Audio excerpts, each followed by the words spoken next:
I'm at the beach looking for treasures that I can use in my slow stitching projects. This piece of wood looks like a fish.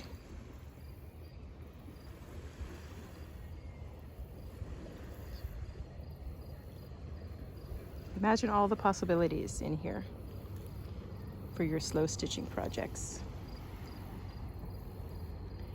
I'm looking specifically for branches that could make good tree trunks, especially since we're in fall now. You could make some more autumn trees.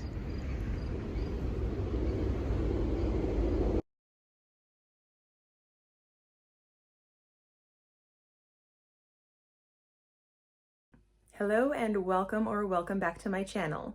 In today's video, we'll be making another beautiful autumn tree. The trunk of this tree is made with a stick that I found at the beach while I was there the other day searching for treasures. You can find all kinds of things there to use in your slow stitching projects.